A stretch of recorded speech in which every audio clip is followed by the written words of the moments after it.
bring in Jason Pack now, joining us from Dubai. He's the president of the research and consulting firm Libya Analysis, and we appreciate your time. So, Jason, based on the target of these airstrikes, what do you gather from that as the goal of the airstrikes? Well, I don't think the targeting is that important. The backstory that, interestingly, hasn't been mentioned in your clip is the Manchester attack of May 22, where the girls going to that concert were killed by a British Libyan diaspora who had grown up within the milieu of the Libyan Islamic Fighting Group. This is the most significant development that has brought Libya to the international stage since the presidency of Donald Trump. And these airstrikes are a bid by Egypt to, have a seat at the table when Libya is being discussed. Egypt has, frequently been accused of just backing Khalifa Haftar in his war to conquer the whole country, but that's not really what Egypt's policy is. Egypt wants to be the player, the go-between between the factions, and to have that top table seat, they're showing, look, hey, we can make these airstrikes and we can try to tip the balance. So that's really what this is. Okay, I understand that, but I don't think that necessarily means that the targets don't matter. Perhaps you can tell from the targets what Egypt is actually trying to do, and it sounds like what you're saying they're trying to do is to put forth a very strong force, whether the targets are actually going to be effective or not. Am I getting that correct? Well, that's one way of looking at it. They have known where Derna Mujahideen Shura Council guys are in Derna, or the BDB, which is based in Jufra and had attacked their ally Haftar in the Oil Crescent in March and then again recently in May. So nothing is new about these targets, and a few pinprick bomb attacks doesn't change anything. So it's the optics of the strike that matter. It's not which targets were selected or who was hit.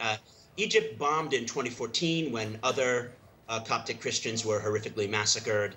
They bombed in 2015 after that first major ISIS attack, January 2015, with the beheading of other Coptic Christians, just to show that they're in the game, to show that they could be a part of a coalition to attack ISIS. Unfortunately, many other players which might be able to offer diplomatic solutions, like the U.S., have not responded to the Manchester attacks with new diplomatic initiatives, and that's where the Libya problem is going to be sorted out through mediation on the high diplomatic level with a lot of international engagement to sort out. And Jason, there is a vacuum in Libya. So who is that an opening for? Well, that's a good point. There's a vacuum in Libya, and there's a vacuum in Western and international policy towards Libya. Those two vacuums reinforce each other.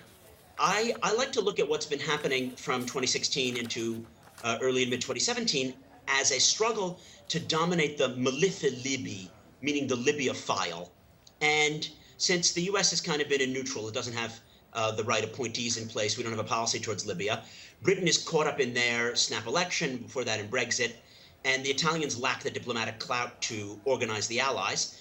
It's really Russia, the UAE, and Egypt who compete to dominate the Libya file. This is sometimes misrepresented as, oh, they're all competing in who can back Haftar the most or who can be the Haftar patron. I would attribute more sophistication to Emirati, Egyptian, and Russian endeavors. Keep in mind that just a few weeks ago, the Emiratis had a breakthrough meeting hosting the first live meeting between Sarraj and Haftar in over a year. That wasn't backing one side or another. It was attempting to dominate the diplomacy. And the Egyptians have tried to do that at different points. And the Russians have had their moments, inviting Misratan militia commanders, inviting Haftar. So the question is, can the international community get on the same page, try to apply carrots and sticks to force the actors to actually do anything? Because the key point is there is no military solution to the Libya conflict. Sure.